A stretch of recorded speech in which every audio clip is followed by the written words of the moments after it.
La fe de nuestros padres, por Philip K. Dick. En las calles de Hanoi se topó con un vendedor ambulante sin piernas que conducía un carrito de madera y se dirigía con gritos estridentes a todos los peatones. Shan aminoró la marcha para oír lo que decía, pero no se detuvo. Los asuntos del Ministerio de Artefactos Culturales ocupaban su mente y lo distraían. Era como si estuviera solo, como si todos los transeúntes que circulaban en bicicletas, scooters y turbomotos no existieran, y como si el vendedor sin piernas tampoco existiera. Camarada, insistió el vendedor, persiguiéndolo en su carrito. Una batería de helio impulsaba el motor, proporcionándole una gran velocidad. Posee una amplia variedad de remedios tradicionales a base de hierbas, con la garantía de miles de usuarios fieles. Cuénteme su dolencia y le podré ayudar. No tengo ninguna dolencia, dijo Shan. Salvo, pensó, la enfermedad crónica de los empleados del Comité Central, la del oportunismo arribista que tantea constantemente las puertas de cada puesto oficial, incluido el mío. Por ejemplo, puedo curar la radiotoxemia, entonó el vendedor sin detenerse, o aumentar, si es necesario, el elemento de la potencia sexual.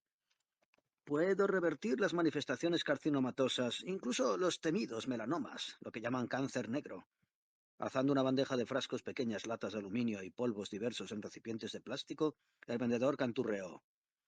Si un rival insiste en tratar de usurpar tu rentable puesto burocrático, puedo suministrar un ungüento que, bajo la apariencia de un bálsamo dérmico, es en realidad una toxina de letales efectos. Mis precios son bajos, camarada, y como favor especial para alguien de porte tan distinguido como el tuyo, aceptaré los inflacionarios dólares de papel de posguerra que presuntamente gozan de cotización internacional, pero que en realidad no valen más que el papel higiénico. Vete al infierno, dijo Shan, y llamó a una eurotaxi que pasaba. Llevaba 3 minutos y medio de retraso para su primera cita del día, y sus fofos superiores del ministerio ya estarían haciendo rápidos cálculos mentales, y más aún sus subalternos. Pero, camarada, debes comprarme, murmuró el vendedor. ¿Por qué? Preguntó Shan con indignación. Porque soy veterano de guerra, camarada. Luché contra los imperialistas en la colosal guerra final de liberación nacional con el Frente Unido Democrático Popular. Perdí mis extremidades inferiores en la batalla de San Francisco. Y añadió con voz triunfal y satisfecha. Es la ley. Si te niegas a comprar mercancías ofrecidas por un veterano, te arriesgas a una multa y una posible condena de prisión, además de la vergüenza. Con cara de cansancio, Shan indicó al aerotaxi que pasara de largo. Es verdad, dijo. Debo comprarte. Echó una rápida ojeada a la modesta exhibición de remedios a base de hierbas, buscando uno al azar. Señaló un paquete de papel en la última hilera. El vendedor ambulante rió. Eso, camarada, es un espermicida. Lo compran las mujeres que por razones políticas no tienen derecho a la píldora. Pero sería de escasa utilidad para ti, pues tú eres un caballero. La ley no exige que te compre nada útil, rezongó Shan. Solo que te compre algo. Me llevaré esto. Hurgó en su abrigo acolchado en busca de su billetera abultada con los billetes inflacionarios del posguerra que 4 veces por semana recibía como funcionario oficial. Cuéntame tus problemas, dijo el vendedor. Jean lo miró de hito en hito, pasmado por esta invasión de su intimidad, realizada por algún ajeno al gobierno. De acuerdo, camarada, dijo el vendedor, viendo su expresión. No me inmiscuiré. Escúchame. Excúsame. Pero como médico, como sanador, es conveniente que yo sepa todo lo posible. Reflexionó arrugando sus consumidos rasgos. ¿Ves demasiada televisión? Preguntó de pronto. Todas las noches, dijo Shan, cogido por sorpresa. Salvo los viernes, cuando voy a mi club para practicar un esotérico arte importado del derrotado Occidente, el enlazado de novillos. Era el único placer que se permitía. Por lo demás, se consagraba totalmente a las actividades del partido. El vendedor escogió un paquete de papel gris. $60 comerciales, dijo, con garantía plena. Si no surte el efecto prometido, me devuelves lo que no has usado y obtienes un reembolso total y amistoso. ¿Y qué efecto tiene? Preguntó Shan con voz cortante. Descansa los ojos fatigados por la visión de discursos oficiales sin sentido. Un sedante. Tómalo cuando te encuentres expuesto a los duros y prolongados sermones que... Shan pagó lo solicitado, cogió el paquete y se alejó. Pamplinas, pensó. Esa ordenanza que transforma a los veteranos de guerra en clase privilegiada es una estafa. Acosan a los más jóvenes como velociraptores. El paquete gris quedó olvidado en el bolsillo de su abrigo cuando Jean entró en el imponente edificio de posguerra del Ministerio de Artefactos Culturales y en su imponente oficina para iniciar su día de trabajo. Un hombre blanco, corpulento y maduro, que usaba un traje pardo de seda de Hong Kong, cruzado y con chaleco, esperaba en su oficina. Junto al desconocido estaba su superior, Cho Pin. Cho Pin hizo las presentaciones en cantonés, un dialecto que pronunciaba mal. Tung Shan, le presento a Darius Petel. El señor Petel será el director del nuevo establecimiento ideológico y cultural de carácter didáctico que pronto inauguraremos en San Fernando, California. El señor Petel ha consagrado una vida plena e intensa a respaldar la lucha del pueblo contra los países del bloque imperialista mediante métodos pedagógicos. De ahí su alto cargo. Se estrecharon la mano. ¿Té? Ofreció Shan. Presionó el interruptor de su hibachi a infrarrojos y el agua de su ornamentado cuenco japonés de cerámica comenzó a burbujear de inmediato. Mientras se sentaba al escritorio, vio que la eficiente señorita Shi le había dejado un informe confidencial sobre el camarada Petzl. Le echó un vistazo, fingiendo que no hacía nada de particular. El benefactor absoluto del pueblo, dijo Chopin, se ha reunido personalmente con el señor Petzl y confía en él. Esto es excepcional. La escuela de San Fernando aparentará enseñar filosofía taoísta, pero en realidad constituirá un canal de comunicación con el segmento juvenil liberal e intelectual del oeste de Estados Unidos. Muchos de ellos han sobrevivido, de San Diego a Sacramento. Por lo menos 10.000, según nuestras estimaciones. La escuela aceptará 2.000. La inscripción será obligatoria para aquellos que sean escogidos. La relación de usted con la programación del señor Petzl es fundamental. Se interrumpió. El agua del té está hirviendo. Gracias, murmuró Shan, echando el saquito de té Lipton. Aunque el señor Petzl supervisará la configuración de los recursos de instrucción que la escuela impartirá a su cuerpo estudiantil, continuó Chopin, todos los exámenes se le remitirán a usted para un experto y atento estudio ideológico. En otras palabras, Shan, usted determinará quién es fiable de entre los 2.000 estudiantes, quiénes responden realmente a la programación y quiénes no. Serviré el té, dijo Shan, y lo hizo ceremoniosamente. Lo que debemos comprender, pontificó Petzl en un cantonés aún peor que el de Chopin, es que la juventud de Estados Unidos, una vez derrotada en su guerra global contra nosotros, ha desarrollado un gran talento para simular. Dijo la última palabra en inglés. Shan no la entendió y miró inquisitivamente a su superior. Mentir, explicó Chopin. Repiten las consignas por pura apariencia, pero en su interior las creen falsas, dijo Petzl. Los exámenes de este grupo se parecerán a los de auténticos. ¿Me está diciendo que los exámenes de 2.000 estudiantes pasarán por mi oficina? Interrumpió Jean. No podía creerlo. Es una tarea descomunal. No tengo tiempo para nada semejante. Estaba pasmado. Para dar una aprobación o negación crítica y oficial tan exhaustiva como la que usted reclama, tonterías, le espetó Petzl en inglés. Chopin pestañeó ante esa vulgaridad occidental. Usted tiene personal, dijo. Además puede utilizar varias personas más de la planta. El presupuesto del ministerio, incrementando este año, se lo permitirá. Y recuerde, el benefactor absoluto del pueblo ha escogido personalmente al señor Petel. El tono ominoso pero sutil estaba destinado a vencer la histeria de Shan y transformarla en sumisión, al menos por el momento. Para enfatizar su exhortación, Chopin caminó hacia el otro extremo de la oficina y se detuvo ante el retrato tridimensional de benefactor absoluto. Al cabo de un momento, su proximidad activó la cinta que había detrás del retrato. El rostro del benefactor absoluto se movió, y su conocida voz recitó una famosa homilía. «Luchad por la paz, hijos míos», declamó con suavidad y firmeza. «Ja», respondió Shan ocultando su turbación. Quizás uno de los ordenadores del ministerio pudiera clasificar los exámenes. Se podía utilizar una estructura sí, no, quizá, en conjunción con una preanálisis del patrón de corrección e incorrección ideológica. La tarea se podía convertir en algo rutinario. Quizá.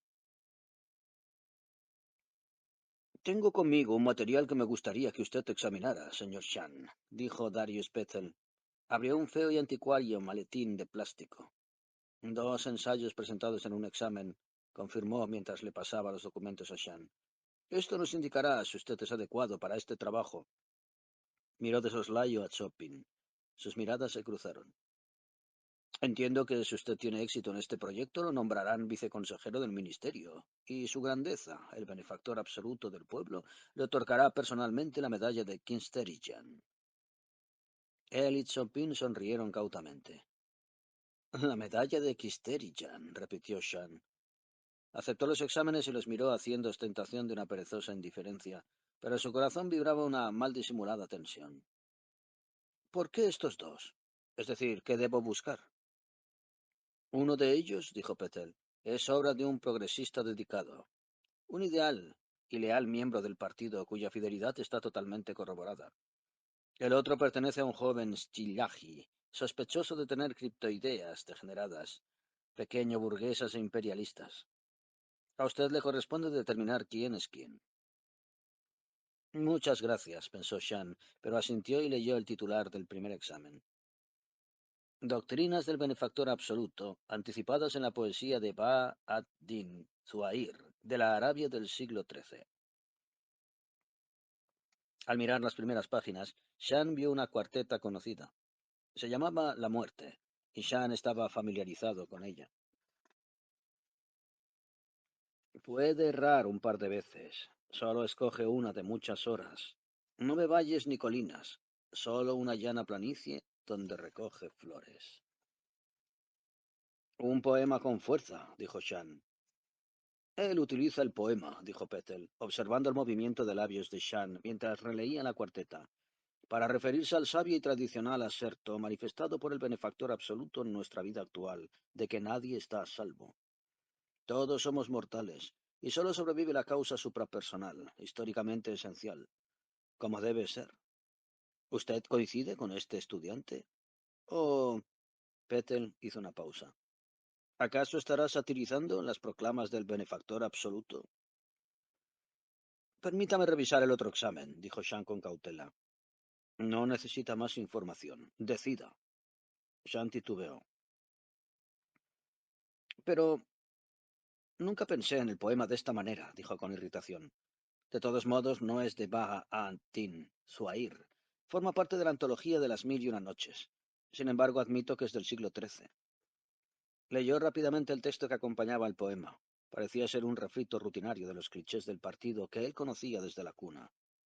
El ciego monstruo imperialista que crecía para someter, metáfora confusa, la aspiración humana, las especulaciones de los enemigos del partido que sobrevivían en el este de Estados Unidos. Se sentía aburrido, tampoco inspirado como ese examen. Debemos perseverar, declaraba el ensayo. Eliminar los baluartes del Pentágono que sobreviven en las montañas Catskill. Someter Tennessee y, sobre todo, el reducto de enconados reaccionarios de las rojas colinas de Oklahoma. Suspiró. Creo, dijo Chopin, que debemos conceder al señor Shan la oportunidad de estudiar este espinoso asunto con mayor tranquilidad. Shan tiene autorización para llevárselos a su casa esta noche y estudiarlos en su tiempo libre.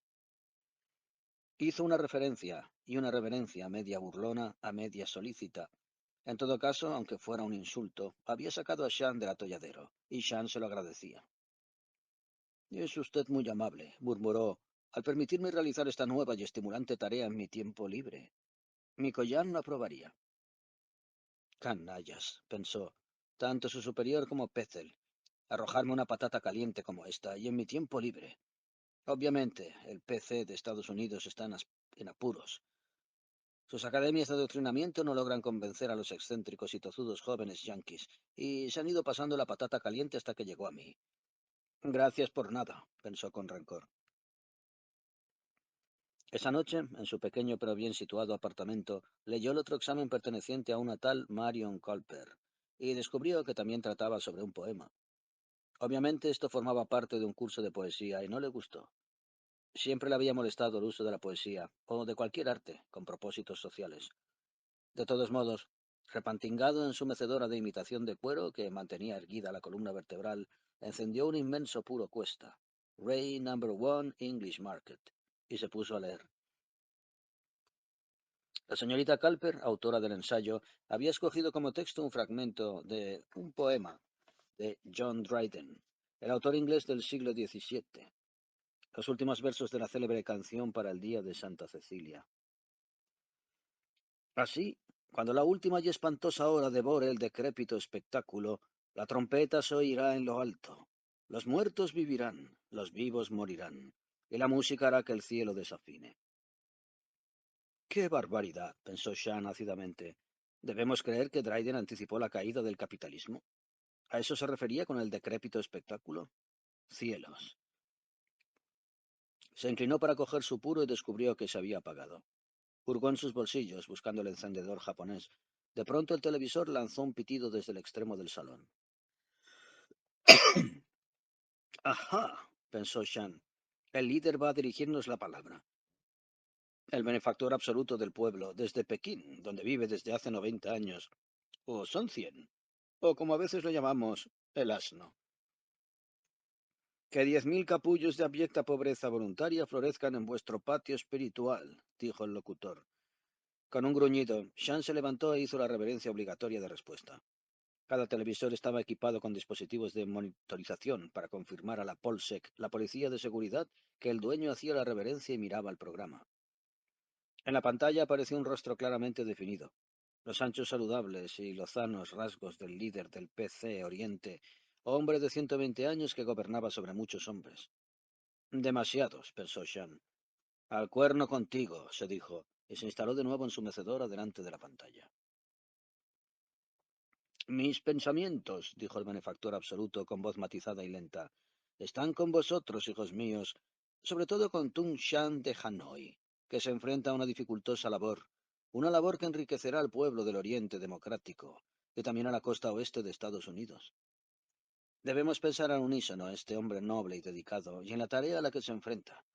He decidido tomar algunos instantes de mi tiempo para honrarle y alentarle. ¿Estás escuchando, Shan?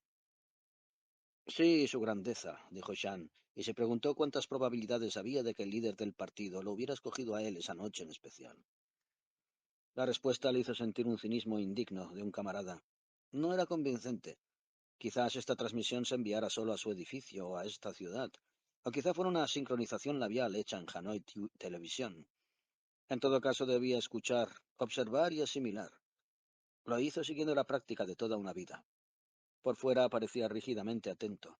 Por dentro aún pensaba en los dos exámenes preguntándose cuál era cuál. ¿Dónde terminaba el devoto entusiasmo partidario y dónde comenzaba el sarcasmo? Costaba diferenciarlo, lo cual explicaba por qué le habían endilgado ese trabajo. De nuevo buscó su encendedor en los bolsillos. Encontró el sobrecito gris que le había vendido el veterano de guerra. Cielos, pensó, recordando cuánto le había costado. Dinero tirado. ¿Y para qué servía este remedio? Nada.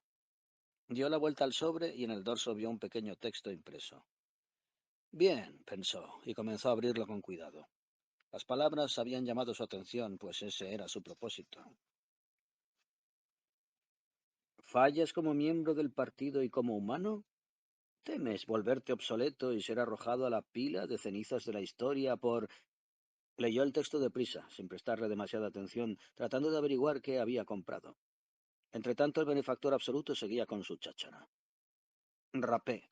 El paquete contenía rapé. Finísimos gránulos negros como pólvora cuyo atractivo aroma le cosquilleaba en la nariz. Esta mezcla, descubrió, se llamaba Princess Special y era muy agradable.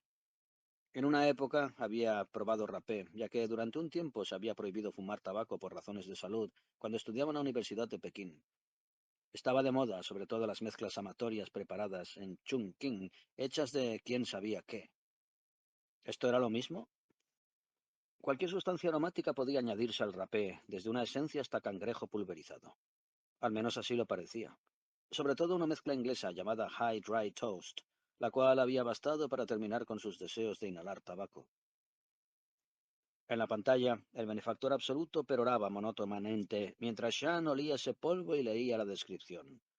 Lo curaba todo, desde llegar tarde al trabajo hasta enamorarse de una mujer de ideas políticas dudosas. Interesante, pero típico de la publicidad.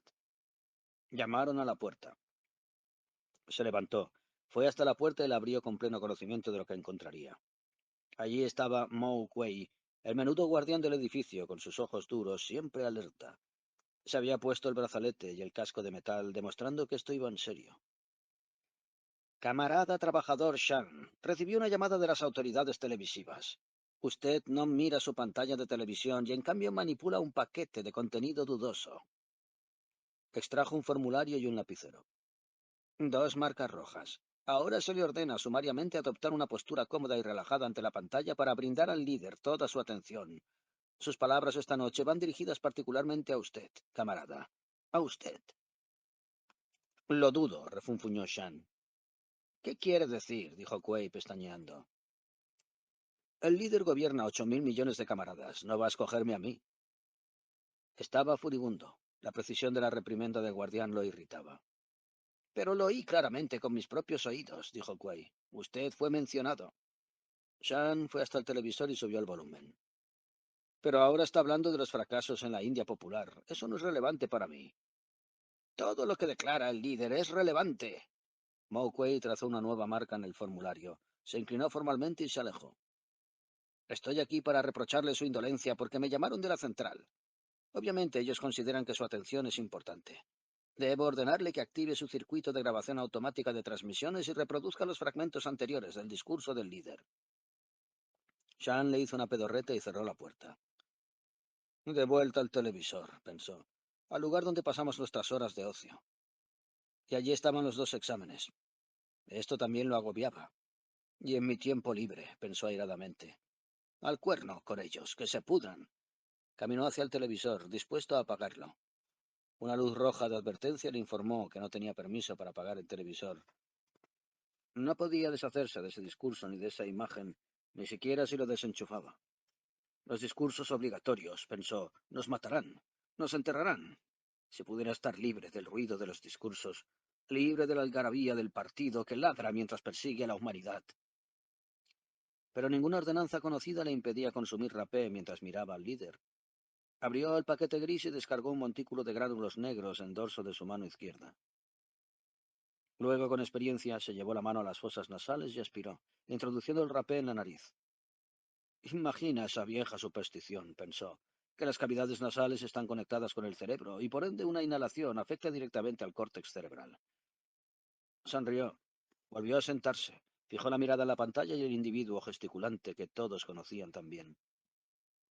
El rostro se encogió y desapareció, al igual que el sonido. Tenía delante un vacío. La pantalla estaba en blanco y el altavoz emitía un tenue susurro. El maldito rapé, pensó. Inhaló ávidamente el resto del polvo que tenía en la mano, introduciéndolo en las cavidades nasales y en el cerebro, o al menos tuvo esa sensación. Hundió la nariz en el rapé, absorbiéndolo con euforia. La pantalla permaneció en blanco hasta que paulatinamente se formó y se consolidó otra imagen. No era el líder. No era el benefactor absoluto del pueblo, ni siquiera era un rostro humano. Era una construcción mecánica, hecha de circuitos de transistores, con pseudópodos ondulantes, lentes y altavoz. El altavoz empezó a arengarlo con un zumbido estrepitoso. Miró fijamente. ¿Qué es esto? Se preguntó. ¿Realidad? No, alucinación. El vendedor ambulante encontró algunas drogas psicodélicas usadas durante la Guerra de Liberación. Está vendiendo esa mercancía y yo he tomado un poco. No, he tomado mucho. Fue a trompicones hasta el videófono. Marcó el número de la división de Polsek más cercana al edificio. Deseo denunciar a un traficante de drogas alucinógenas, dijo. Su nombre, camarada, y su dirección, respondió un eficiente, atento e impersonal burócrata de la policía. Dio la información y regresó tambaleándose a la mecedora de imitación de cuero para presenciar nuevamente la aparición que había en la pantalla de televisión. Esto es letal, pensó. Debe de ser algún preparado desarrollado en Washington o Londres, mucho más fuerte y extraño que el LSD-25 que arrojaron con tan buenos resultados en nuestros tanques de agua. Y pensé que me libraría del peso de los discursos del líder. Esto es mucho peor. Esta monstruosidad electrónica de plástico y metal que gira y escupe y parlotea. Esto es aterrador. Tener que enfrentarme a ello el resto de mi vida. Los dos agentes de Polsek tardaron 10 minutos en llamar a la puerta. Para entonces la imagen del líder había regresado gradualmente a la pantalla, reemplazando esa espantosa construcción artificial que agitaba sus pseudópodos y hablaba sin cesar. Recibió a los dos policías y temblando los condujo a la mesa donde había dejado el resto del rapé. Una toxina psicodélica, masculló, de escasa duración. La corriente sanguínea la absorbe directamente a través de los capilares nasales. Les diré dónde la conseguí, quién me la dio, todo eso. Aspiró profundamente. La presencia de la policía era reconfortante. Los agentes esperaron con los lapiceros preparados. En el trasfondo, el líder seguía con su discurso incesante, como lo había hecho 1000 noches antes en la vida de Tung Shan. Pero nunca será igual, pensó. No para mí. No después de inhalar ese rapé casi tóxico. ¿Eso era lo que ellos querían? Qué raro pensar en ellos. Raro pero acertado. Titubeó al dar los detalles. Pensó en escatimar información para que la policía no encontrara a ese sujeto. Un vendedor ambulante, empezó a decir. No sé dónde, no recuerdo. Pero recordaba. Recordaba la intersección exacta. Al fin, con inexplicable mala gana, se lo dijo todo. Gracias, camarada Shan. El jefe del equipo de policía recogió el resto del rapé, del que quedaba la mayor parte, y lo guardó en el bolsillo de su pulcro y planchado uniforme. Lo haremos analizar cuanto antes y le informaremos de inmediato si se requieren precauciones médicas. Algunas de esas sustancias psicodélicas de la guerra terminaban por ser fatales, como sin duda habrá leído. Lo he leído, convino. Había pensado específicamente en eso. Buena suerte y gracias por avisarnos, dijeron ambos policías al marcharse. A pesar de su eficiencia, el asunto no pareció inquietarlos. Era evidente que se trataba de una denuncia rutinaria. El informe del laboratorio llegó pronto, asombrosamente pronto, dada la vasta burocracia estatal. Le llegó por videófono antes de que el líder hubiera terminado su discurso. No es alucinógeno, le informó el técnico de Polsek. ¿No? Preguntó él intrigado. Curiosamente no sintió el menor alivio. En absoluto. Al contrario, es una fenotilacina, que, como sin duda usted sabe, es antialucinógena. Una alta concentración por gramo de mezcla, pero inofensiva. Puede bajar la presión sanguínea o provocar somnolencia, probablemente robada de un almacén de suministros médicos de la guerra, abandonado por los bárbaros en retirada. Yo no me preocuparía. Sean colgó el videófono lentamente. Se acercó hasta la ventana de su apartamento, una bonita vista de otros rascacielos de Hanoi, para pensar. Sonó el timbre de la puerta. Como en trance, cruzó el salón enmoquetado para abrir. Había una muchacha con un impermeable color tostado y un pañuelo sobre el cabello oscuro, lustroso y largo. ¿Camarada Shan? Preguntó con voz tímida. ¿Tung Shan, del ministerio? Él la dejó entrar con cautela y cerró la puerta. Usted ha monitorizado mi videófono, le dijo. Era solo una sospecha, pero algo le decía que no se equivocaba. ¿Se llevaron el resto del rapé? La muchacha miró a su alrededor. Oh, espero que no. Hoy en día es difícil de conseguir. El rapé es fácil de conseguir, dijo él. La fenotiacina no. ¿A eso se refiere? La muchacha alzó la cabeza y lo estudió con sus enormes ojos oscuros. Sí, señor Shan. Ella parecía insegura, todo lo contrario de los agentes de Polsek. Cuénteme lo que vio. Para nosotros es muy importante confirmarlo. ¿Tuve alguna opción? Preguntó él con sorna. Sí, en efecto. Eso es lo que nos confunde. No salió como habíamos planeado. No lo entendemos, no concuerda con ninguna teoría. Con ojos aún más oscuros e interrogantes, dijo, ¿era esa forma espantosa y acuática? ¿Esa cosa viscosa y dentuda, la criatura extraterrestre? Por favor, dígamelo. Tenemos que saberlo. Respiraba agitadamente con esfuerzo, y el impermeable tostado subía y bajaba. Él se sorprendió al observar ese ritmo. Una máquina, dijo. Ah, ella asintió vigorosamente. Sí, entiendo. Un organismo mecánico que nada se parece a un humano. No una imitación ni algo construido para parecerse a un hombre. Eso no se parecía a un hombre. Ni siquiera intentaba hablar como un hombre, pensó. Usted entiende que no era una alucinación. Se me informó oficialmente que tomé fenotiazicina. Es todo lo que sé, respondió Sean con parquedad. No quería hablar sino oír. Oír lo que esa muchacha podía decirle. Bien, señor Chan. Ella inhaló profunda y regularmente. Si no era una alucinación, ¿qué era? ¿Qué nos queda? ¿Aquello que llaman extraconciencia? ¿Podría ser eso? Él no respondió. Dándole la espalda, recogió con desgana los dos exámenes y les echó un vistazo sin hacerle caso, esperando el próximo intento. Ella olía a lluvia de primavera, a dulzura y agitación. Había belleza en su olor y su aspecto. Y en sus palabras, pensó, tan diferente de los embarados discursos que oímos por televisión, que vengo oyendo desde mi infancia. Al ingerir estelacina, dijo jadeante, algunos ven una aparición, otros ven otra. Usted ingirió estelacina, señor Shan. Sin embargo, existen diferencias claras. No hay una variedad infinita. Algunos ven lo que usted vio. Lo llamamos el chirriante. Otros ven un horror acuático, el borbollón. Y luego está el ave y el tubo trepador y... Se interrumpió. Existen otras reacciones que son poco reveladoras. Para nosotros, al menos. Continuó titubeante. En cuanto a lo que le ha sucedido, señor Shan, nos gustaría que se uniera al grupo de los que ven lo que usted ve. El grupo rojo. Queremos saber qué es realmente y... gesticuló con sus dedos largos y suaves. No puede ser todas esas manifestaciones. Su tono era candorosamente apremiante. Shan se relajó un poco. ¿Usted qué ve? Le preguntó. Formo parte del grupo amarillo. Yo veo una tormenta, un torbellino ululante y tenaz. Lo arranca todo de cuajo, aplasta apartamentos construidos para durar un siglo. Sonrió vagamente. El triturador. 12 grupos en total, señor Shan. 12 experimentos totalmente distintos, todos con las mismas fenotiacinas, todas con el líder hablando por televisión. Mejor dicho, esa cosa. Le sonrió. Tenía las pestañas largas, quizás alargadas artificialmente, y una mirada seductora, incluso confiada, como si pensara que él sabía algo o podía hacer algo. Mi deber de ciudadano es denunciarla, dijo al fin. No hay ley sobre esto. Estudiamos documentos judiciales soviéticos antes de encontrar gente para distribuir la estelacina. No tenemos mucha. Debemos distribuirla con mucho cuidado.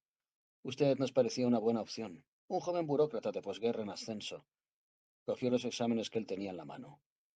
¿Le han pedido una Paul lectura? ¿Paul lectura? No conocía el término. Estudiar algo que se ha dicho o escrito para ver si coincide con el actual punto de vista del partido. La gente de su nivel lo llama lectura, ¿verdad? De nuevo sonrió. Cuando ascienda un paso más con el señor Chopin, conocerá esa expresión. Y añadió sombríamente, y con el señor Pettel. Él también está muy arriba, señor Shan. No hay escuela ideológica en San Fernando. Estos exámenes son falsos y están diseñados para que ellos puedan realizar un análisis exhaustivo de su ideología política, señor Shan. ¿Ha podido distinguir cuál de ellos es el ortodoxo y cuál el herético? Hablaba con voz de duendecillo pícaro. Si elige mal, su incipiente carrera quedará frenada. Si elige bien... ¿Usted sabe cuál es cuál? Sí. Tenemos dispositivos de escucha en las oficinas de Chopin. Monitorizamos su conversación con el señor Pettel, que no es el señor Pettel, sino el inspector Jude Crane de Polsek. Quizás haya oído hablar de él. Actuó como asistente principal del juez Borlavsky en el juicio por crímenes de guerra de Zúrich en el 98. Entiendo, dijo Sean con dificultad. Eso lo explicaba todo. Mi nombre es Tania Lee, dijo la muchacha. Él no dijo nada. Se limitó a sentir demasiado pasmado para pensar. Técnicamente soy una empleada menor de su ministerio, dijo la señorita Lee. Sin embargo, usted jamás se ha topado conmigo, que yo recuerde. Tratamos de obtener puestos donde sea posible, tan alto como sea posible. Mi jefe. ¿Es prudente que me cuente esto? Shan señaló al televisor que seguía encendido. ¿No estarán vigilando? Hemos introducido un factor ruido en la salida de vídeo y audio de este edificio. Tardarán casi una hora en localizar la interferencia. Así que tenemos...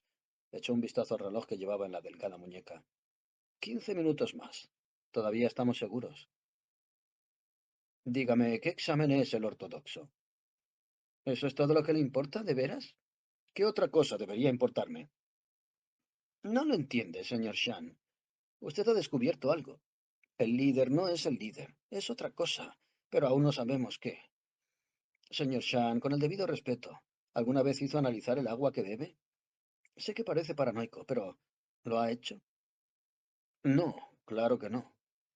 Sabía qué le diría a ella. Nuestros análisis, dijo la señorita Lee, indican que está saturado de alucinógenos. Lo está, lo ha estado y lo estará.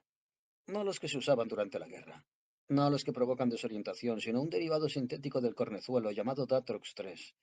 Usted lo bebe en este edificio desde que se levanta. Lo bebe en restaurantes y en otros apartamentos que visita. Lo bebe en el ministerio. Todo se distribuye desde una fuente central y común. El tono era lúgubre y feroz. Hemos resuelto ese problema. En cuanto lo descubrimos, supimos que cualquier buena fenotiazina serviría para contrarrestarlo. Lo que no sabíamos era que había una variedad de experiencias auténticas. Racionalmente no tiene sentido. La alucinación debería diferir de una persona a otra y la experiencia real debería ser universal. Está todo al revés. 12 alucinaciones mutuamente excluyentes, eso sería fácil de entender. Pero no una alucinación y 12 realidades. Dejó de hablar y estudió los dos exámenes, arrugando el entrecejo. El del poema árabe es el ortodoxo. Si usted responde esto, confiarán en usted y le darán un puesto más alto. Subirá otro peldaño en la jerarquía del partido.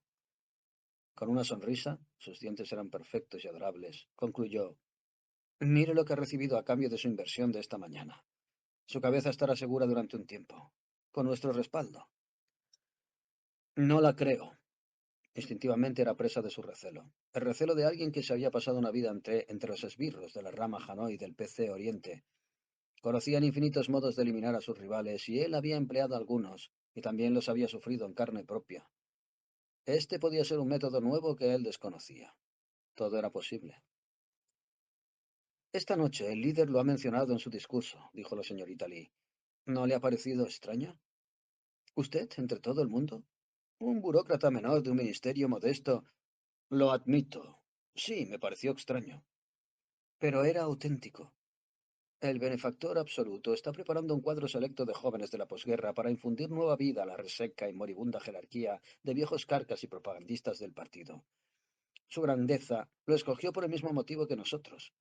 Si da los pasos correctos, su carrera puede llevarlo a la cima, al menos por un tiempo, según sabemos. Así son las cosas. Así que todos tienen fe en mí, pensó Shan. Todos excepto yo. Y menos después de esta experiencia con el rapeante alucinatorio. Todavía menos. Había hecho temblar años de confianza injustificadamente. Sin embargo, comenzaba a recobrar el equilibrio. Lo sintió regresar, al principio un goteo, luego un torrente. Fue al videófono, alzó el receptor y se dispuso por segunda vez esa noche a marcar el número de la Policía de Seguridad de Hanoi. Entregarme, dijo la señorita Lee, sería la segunda decisión más regresiva que usted podría tomar.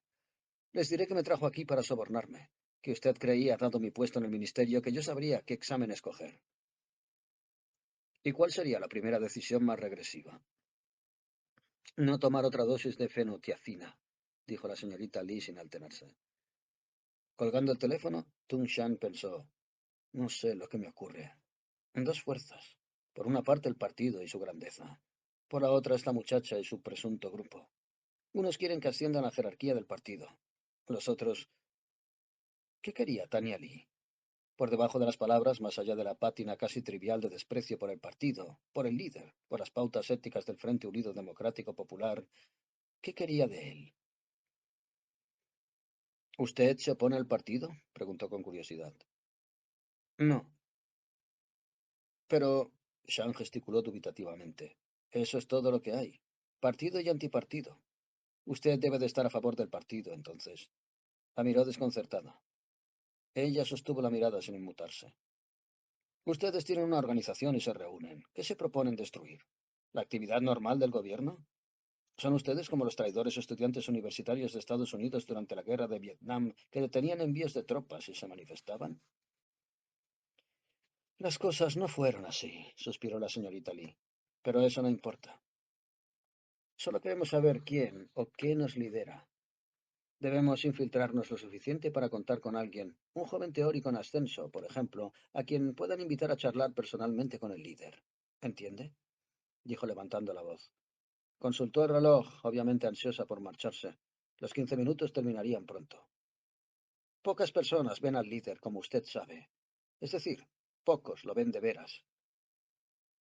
Está casi recluido debido a su avanzada edad. Tenemos una esperanza. Si usted supera esta tramposa prueba y con mi ayuda lo hará, será invitado a una de las fiestas exclusivas que el líder celebra de vez en cuando y que no se mencionan en los periódicos. ¿Entiende ahora? Elevó la voz con frenética desesperación. Entonces sabríamos. Si usted pudiera entrar allí bajo la influencia de la droga antialucinógena, Si pudiera verlo cara a cara, tal cual es, y así terminar mi vida de funcionario público, quizá mi vida a secas. Usted está en deuda con nosotros, replicó Tania Lee palideciendo. Si no le hubiera dicho qué examen escoger, habría elegido mal, y su laboriosa carrera habría concluido de todos modos. Habría sido suspendido sin siquiera saber que le estaban examinando. Tenía una probabilidad del 50%, protestó él débilmente. No, ella sacudió la cabeza. El ensayo herético está lleno de expresiones propias de la jerga del partido. Prepararon a propósito los dos textos para tenderle una trampa. Ellos querían que usted fracasara. Una vez más, estudió los dos exámenes sintiéndose confundido. ¿Tenía razón la señorita Lee? Quizá. Podría ser. Era creíble, conociendo a los funcionarios del partido como él los conocía, y sobre todo a Chop Pin, su superior. Se sintió fatigado, derrotado.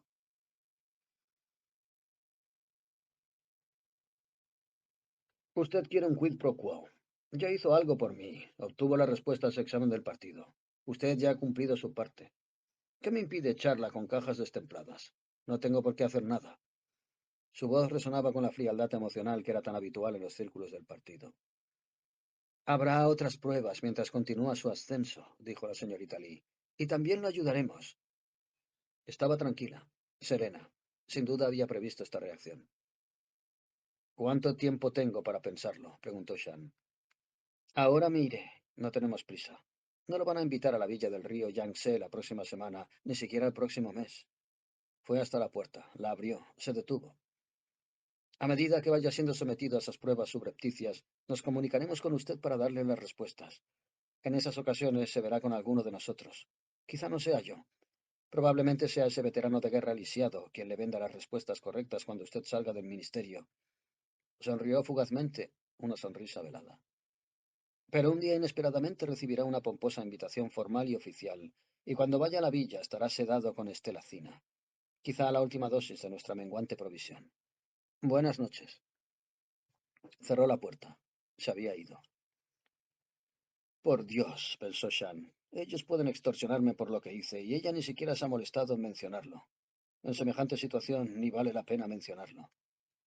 Pero ¿extorsionarme para qué?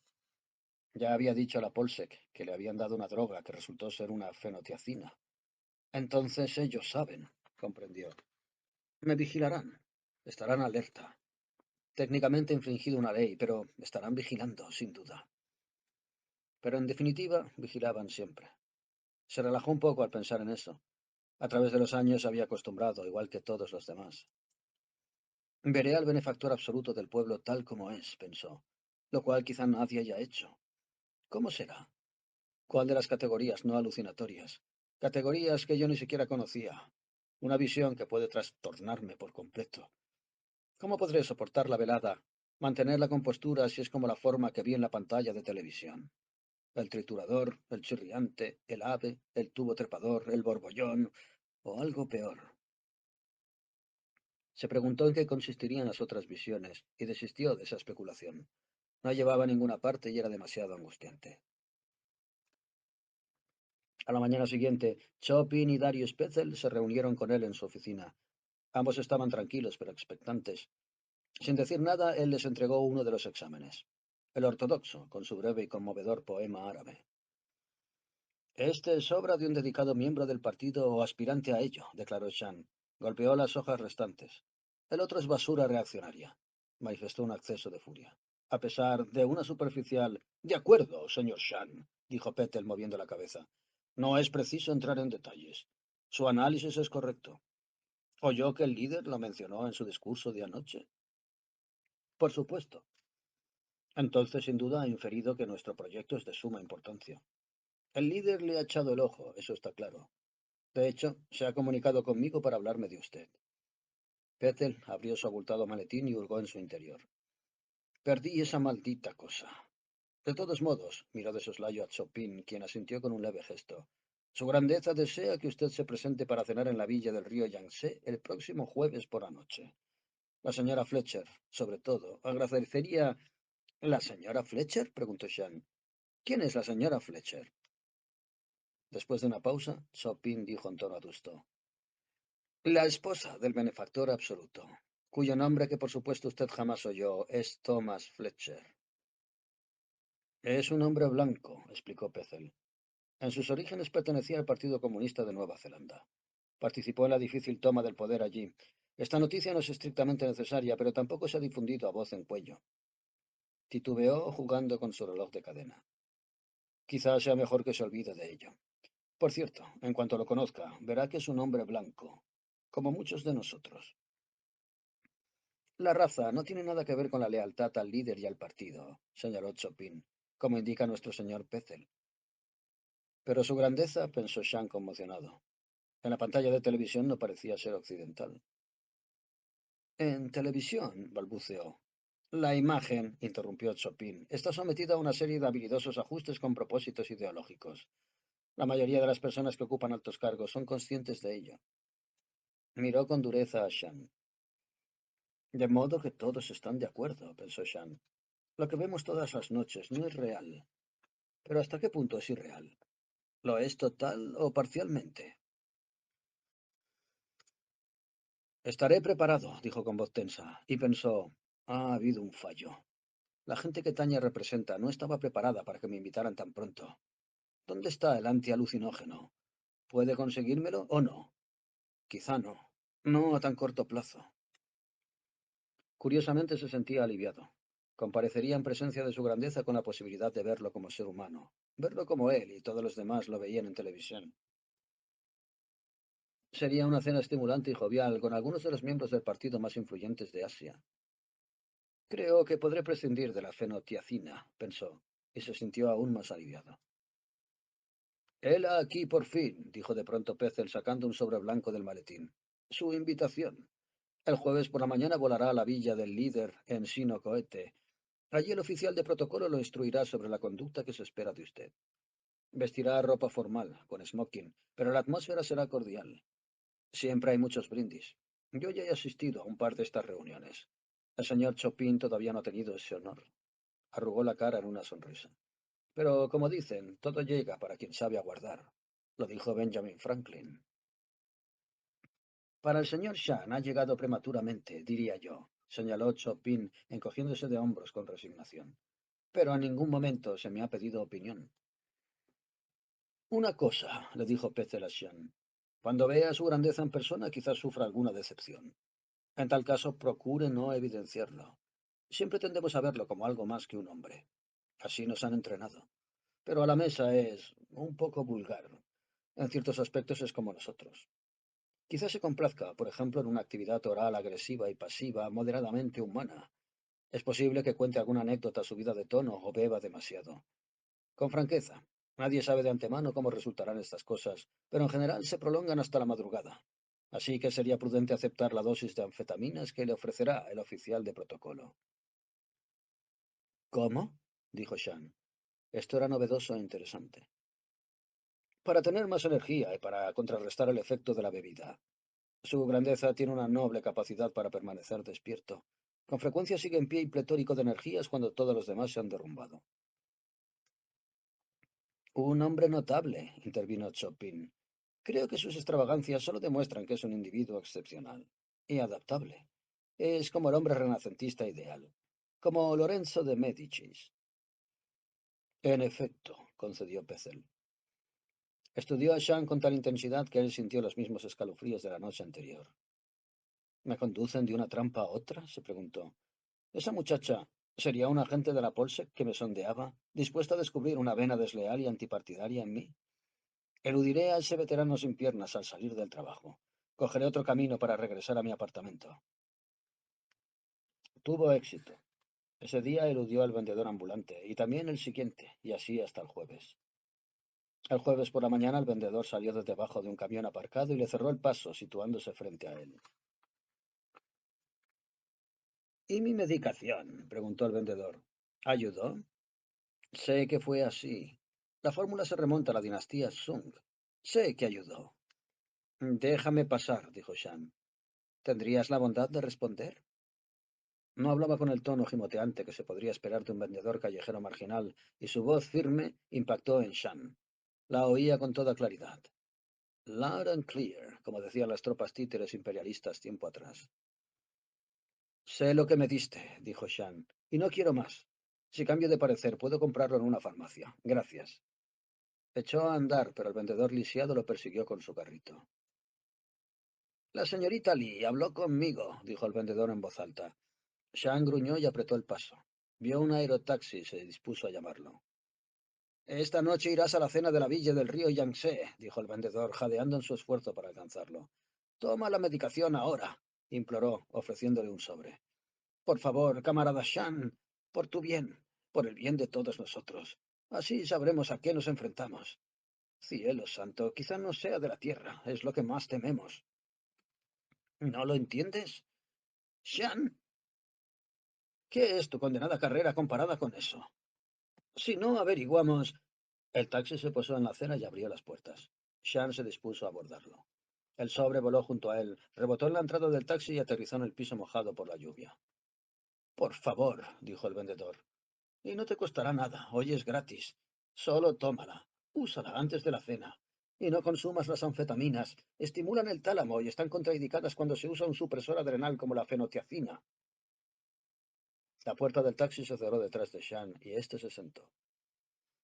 ¿A dónde, camarada? Preguntó el piloto robot. Shan dio el número de identificación de su apartamento. Ese vendedor imbécil logró introducir su sórdida mercancía en mi pulcro interior, dijo el robot. Fíjese, está junto a sus pies. Shan vio el paquete, apenas un sobre común. Supongo, pensó, que así es como te llegan las drogas. De pronto están allí. Vaciló un instante y lo recogió. Como la vez anterior había un texto además del producto, pero esta vez estaba escrito a mano. Una letra femenina. La señorita Lee. Nos sorprendió la súbita invitación, pero gracias al cielo estábamos preparados. ¿Dónde estuvo usted el martes y el miércoles? De todos modos, aquí tiene, y buena suerte. Me comunicaré con usted durante la semana. No quiero que trate de encontrarme. Quemó la nota en el cenicero del taxi y conservó los gránulos oscuros. Todo este tiempo, pensó, alucinógenos en el suministro de agua, año tras año, durante décadas, y no en tiempos de guerra, sino en tiempos de paz, y no en el bando enemigo, sino en el nuestro. Malditos canallas, quizá deba consumir esto. Quizá deba averiguar qué es informar al grupo de Tania. Lo haré, decidió. También sentía una gran curiosidad. Una emoción inconveniente, como bien sabía. La curiosidad podía ser fatal en el trabajo, sobre todo en las actividades del partido, y en ese momento lo dominaba por completo. Se preguntó si duraría toda la noche. Sí, cuando llegara el momento inhalaría el contenido del sobre. El tiempo lo diría. Diría eso y todo lo demás. Somos flores que se recogen en la planicie, pensó, como decía el poema árabe. Trató de recordar el resto del poema, pero no pudo. Quizá fuera mejor así.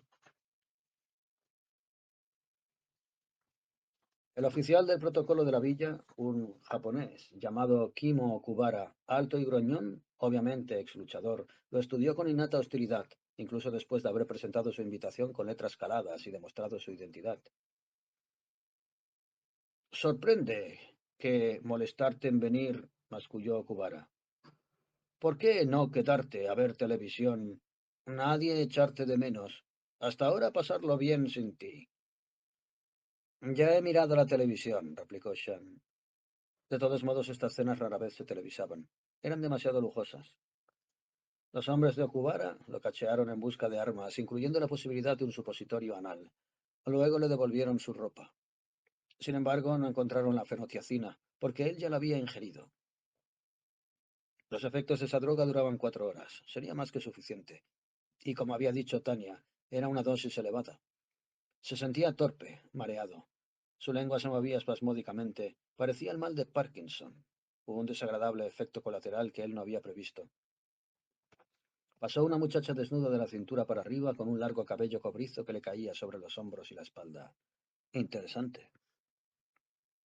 Del otro lado apareció otra muchacha desnuda, esta vez desde el trasero para arriba. Interesante también. Ambas muchachas parecían ausentes y aburridas, y totalmente dueñas de sí. Tú también entrar como ellas, le dijo Kubara. Entendí que era con smoking, dijo Shan sobresaltado. Broma, dijo Kubara. A costa tuya. Solo las chicas ir desnudas. Divertirte a menos que ser homosexual.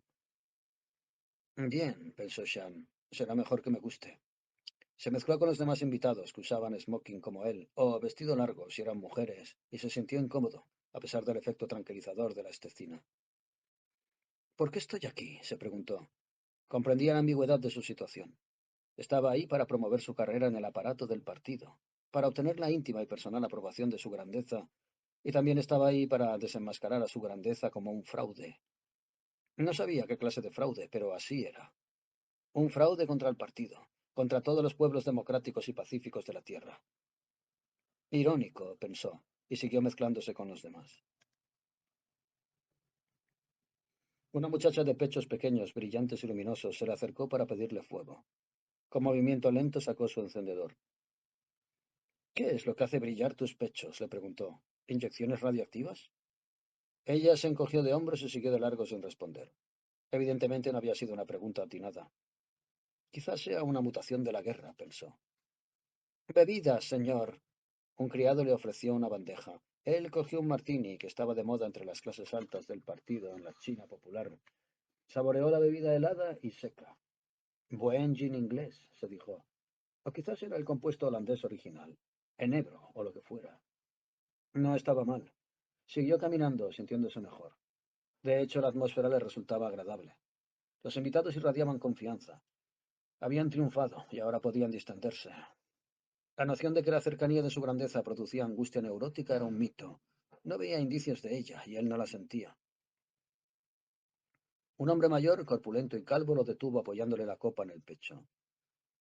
Esa criatura menuda que te pidió fuego, dijo el hombre mayor, riendo entre dientes. La de pechos navideños. Era un muchacho vestido de mujer. Rió. Aquí debes andarte con cuidado. ¿Dónde se encuentran las mujeres auténticas? Preguntó Shan. ¿Usan smoking? No vas desencaminado, dijo el hombre mayor, y se alejó con una turba de invitados hiperactivos, dejando a Shan a solas con su martini. Una mujer alta, guapa y elegante apoyó la mano en el brazo de Shan. Él sintió que los dedos de la mujer le apretaban el brazo. Aquí viene su grandeza. Para mí es la primera vez. Estoy un poco asustada. ¿Mi pelo está bien? Sí, dijo Shan con aprobación, y siguió la mirada de la mujer, buscando su primera visión del benefactor absoluto. Lo que cruzaba la sala, dirigiéndose a la mesa del centro, no era humano. Tampoco era una construcción mecánica. No era lo que él había visto en televisión. Evidentemente eso era solo un artilugio para los discursos, del mismo modo que Mussolini había usado un brazo artificial para saludar durante los largos y tediosos desfiles. Dios, pensó, y sintió náuseas. ¿Esto era lo que Tania Lee había llamado el horror acuático? No tenía forma, ni pseudópodos de carne o metal. En cierto sentido, ni siquiera estaba allí. Cuando Sean lograba mirarlo directamente, la forma desaparecía. Podía ver a través de ella. Veía a la gente que estaba al otro lado, pero no la forma. Pero si movía la cabeza y miraba de soslayo, podía determinar sus límites. Era atroz, arrasador. Al desplazarse, sorbía la vida de cada persona, una cada vez. Devoraba a la gente agrupada, seguía su camino. Devoraba de nuevo y devoraba más con un apetito incesante. Odiaba. Sean podía sentir ese odio. Detestaba a todos los presentes. Más aún, Sean compartía ese sentimiento. De pronto, Sean y todos los que estaban presentes en la gran villa eran babosas crispadas, y la criatura se detenía con delectación en todos sus cadáveres, pero siempre iba directamente hacia él. ¿O eso era una alucinación? Si es una alucinación, pensó Sean, es la peor que he tenido. Si no lo es una realidad maligna. Es una cosa maligna que mata y destruye. Vio los restos de mujeres y hombres pisoteados y triturados. Vio que trataban de recomponerse, de arreglar sus cuerpos mutilados. Oyó que intentaban hablar. Sé quién eres, pensó Tung Shan. Tú, el jefe supremo de la estructura mundial del partido. Tú que destruyes cada objeto viviente que tocas. Veo ese poema árabe. Veo que buscas las flores de la vida para devorarlas. Te veo en la planicie que para ti es la tierra. Una extensión chata, sin colinas ni valles. Vas a cualquier parte, apareces en cualquier momento, devoras cualquier cosa, modelas la vida y la engulles y disfrutas con ello. Eres Dios, pensó. Shan, dijo la voz, pero sonaba dentro de su cabeza en vez de salir del espíritu sin boca que se perfiló delante de él. Me alegra verte de nuevo. Tú no sabes nada. Lárgate, no tengo interés en ti. ¿Por qué debería interesarme la baba? Baba. Estoy sumergido en ella, debo excretarla, y eso hago. Podría destruirte. Incluso puedo destruirme a mí mismo. Hay piedras filosas debajo de mí. Desparramo cosas filosas y puntiagudas en el cielo. Hago que los escondrijos, los lugares profundos, hiervan como un cuenco. Para mí el mar es como un ungüento. Los copos de mi carne están unidos a todo. Tú eres yo soy tú. No hay diferencia, del mismo modo que no importa si la criatura de pechos luminosos es varón o hembra. Tú podrías aprender a gozar de ambos. Rió. Shan no podía creer que le hablara a él. No podía ni imaginar que lo hubiera escogido. Era demasiado terrible. Os he escogido a todos, dijo la voz. Nadie es demasiado pequeño. Cada cual cae y muere. Y yo estoy allí para observar. No necesito hacer nada salvo observar. Es automático. Fue dispuesto de este modo. Dejó de hablar y se disgregó. Pero Shan aún lo veía. Sentía su presencia múltiple.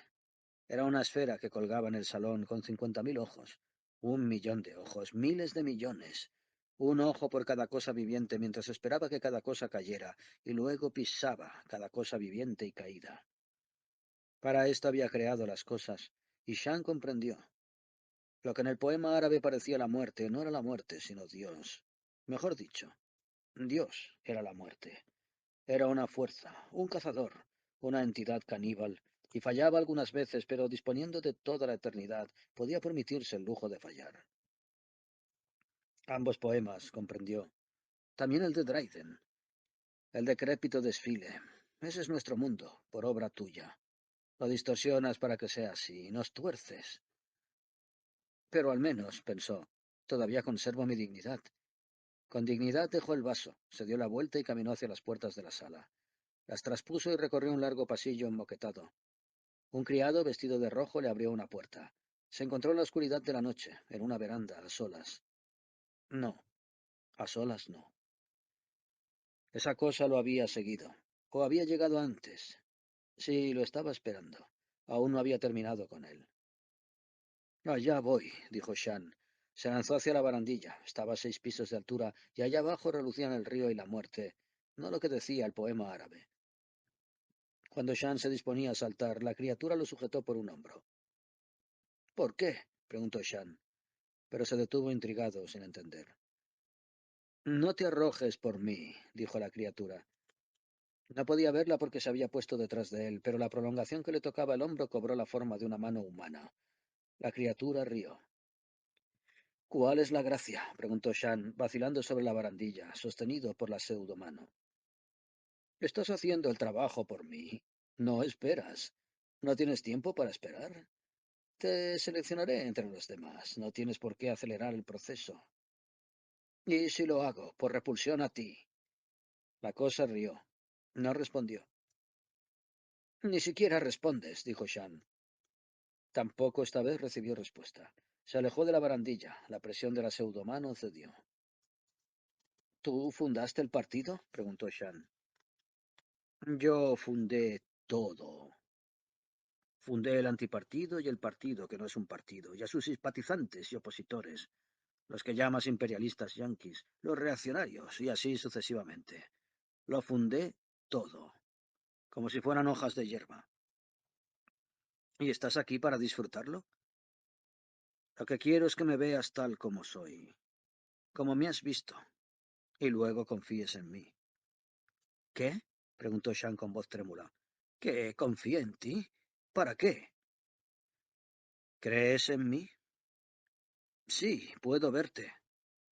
Entonces vuelve a tu trabajo en el ministerio. Dile a Tanya Lee que viste a un anciano agotado y obeso que bebe demasiado y pellizca el trasero de las chicas. Santo Dios. Mientras sigas viviendo sin poder detenerte, te atormentaré.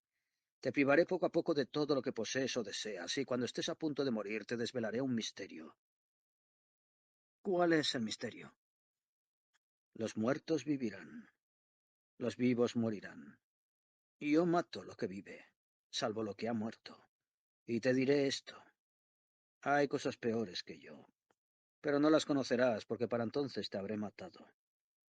Ahora regresa al comedor y prepárate para la cena. No cuestiones lo que hago. Lo hice mucho antes de que hubiera un Tung Shan y lo seguiré haciendo mucho después. Shan golpeó con todas sus fuerzas y experimentó un dolor violento en la cabeza, y oscuridad, sensación de caída. Después de eso, oscuridad de nuevo. Te atraparé, pensó. Haré que tú mueras también, que sufras. Sufrirás igual que nosotros, tal como sufrimos nosotros. Te destruiré. Juro por Dios que te destruiré y te dolerá, tanto como a mí me duele ahora. Cerró los ojos. Alguien lo sacudió bruscamente y oyó la voz de Kimo Okubara. De pie, borrachín, andando. Necesito un taxi, dijo él sin abrir los ojos. Taxi ya a esperar. Tú a casa. Vergüenza. Escena violenta, escandalosa. Levantándose penosamente abrió los ojos y se miró. El líder a quien seguimos, pensó, es el Dios único y verdadero. Y el enemigo contra quien luchamos y hemos luchado también es Dios. Tiene razón, está en todas partes. Pero yo no entendía lo que eso significaba. Mirando al oficial de protocolo, pensó, tú también eres Dios. Así que no hay modo de escapar, ni siquiera saltando, como pensaba hacer por instinto. Tiritó. Mezclar bebida con drogas, protestó Kubara. Carrera arruinada. Verlo ocurrir muchas veces. Largo de aquí. Caminó tambaleándose hacia la gran puerta central de la villa del río Yangtze. Dos criados con penachos de plumas, vestidos como caballeros medievales, abrieron la puerta ceremoniosamente. Buenas noches, señor, saludó uno de ellos. Púdrete, dijo Shan, y se perdió en la noche.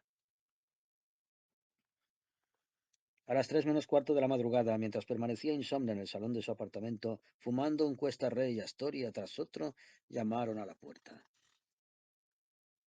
Al abrirla, vio a Tanya Lee arrebujada en su abrigo, el rostro encogido de frío. Los ojos de la muchacha ardían de curiosidad. No me mires así, dijo él con malos modos. El puro se había apagado. Volvió a encenderlo. Ya me han mirado bastante. Lo viste, dijo ella. Él asintió. Tanya se sentó en el brazo del diván.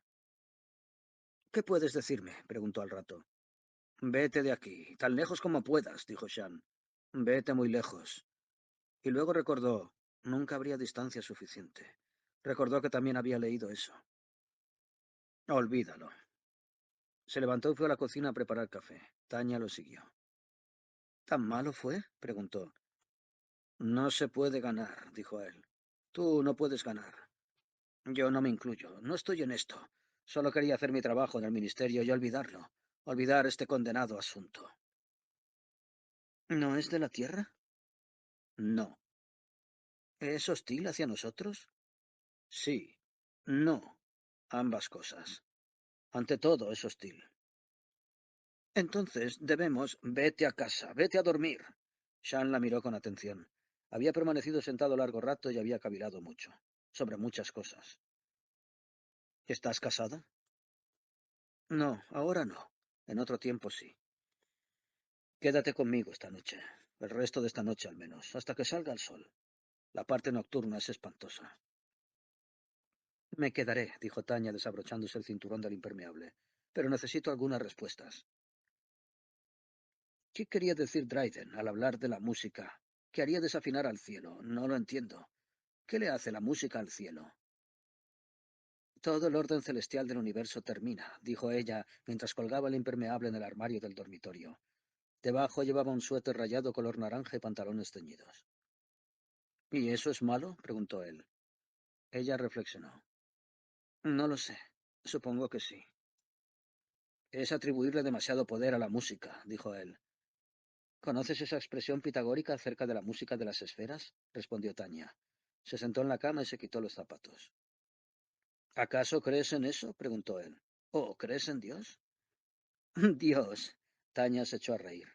Eso se terminó con la locomotora de vapor. ¿De qué hablas? ¿De Dios o de un Dios? Se le acercó escrutándole el rostro. No me mires así, dijo él con brusquedad. No quiero que nadie me vuelva a mirar. Se alejó irritado. En mi opinión, si Dios existe, se interesa muy poco por los asuntos humanos, dijo Tania. Esa es mi teoría. Le importa un rábano si triunfa el mal o si la gente y los animales son heridos y mueren. Con franqueza, no lo veo por aquí. Y el partido siempre ha negado toda forma de ¿alguna vez viste a Dios? ¿Cuando eras niña? Claro, cuando niña. Pero también creía.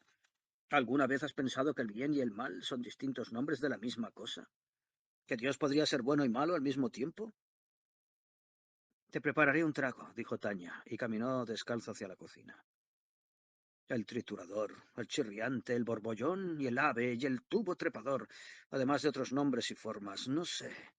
Tuve una alucinación durante la cena. Enorme. Terrible. Pero la estelacina provocó una peor. ¿Existe algún modo de luchar contra esa cosa que viste? Esa aparición que llamas alucinación, pero que obviamente no lo era. Cree en ella, dijo Shan. ¿Y qué ganó con eso? Nada, suspiró él. Nada en absoluto. Estoy cansado. No quiero un trago, solo vamos a la cama. De acuerdo. Ella regresó al dormitorio y empezó a quitarse el suéter. Luego hablaremos más, con más calma. Una alucinación es piadosa comparada con esto, dijo Shan. Ojalá tuviera una. Quiero otra vez la mía. Quiero ser lo que era antes de que tu vendedor me diera esa fenotiacina. Ven a la cama, está calentita, tibia y acogedora. Él se quitó la corbata, la camisa, y vio en su hombro derecho la marca, el estigma que la criatura le había dejado al impedir que saltara, huellas lívidas que parecían imborrables. Se puso la chaqueta del pijama para ocultarlas. De cualquier modo, dijo Tanya mientras él se metía en la cama, tu carrera ha avanzado muchísimo. ¿No estás contento? Claro, dijo él moviendo la cabeza a ciegas en la oscuridad. Muy contento.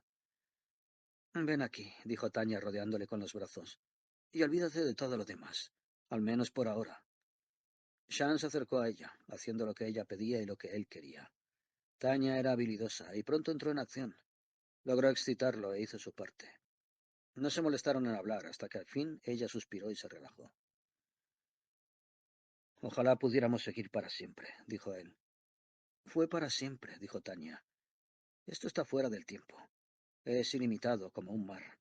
Es el modo en que éramos en tiempos cámbricos, antes de emigrar a tierra. Son las antiguas aguas primarias. Solo logramos regresar cuando hacemos esto. Por eso significa tanto. Y en aquellos días no estábamos separados. Era como una gran gelatina, como esas cosas viscosas que llegan flotando a la playa. Llegan flotando y mueren, dijo él. ¿Me traes una toalla? ¿O un paño? Pidió Tanya. Lo necesito. Shan entró en el baño en busca de una toalla. Allí, ahora estaba desnudo. Se fijó de nuevo en su hombro. Vio la huella de la criatura que lo había sujetado. Rescatado, quizá para jugar con él un poco más. Inexplicablemente la marca sangraba. Se limpió la sangre con una esponja y siguió brotando sin parar. Al ver eso se preguntó cuánto tiempo le quedaba. Quizás solo unas horas. Regresó a la cama. ¿Podemos seguir? Preguntó. Claro, si aún tienes energías. De ti depende. Ella lo miró sin pestañear, apenas visible en la penumbra. Aún tengo, dijo él, y la abrazó.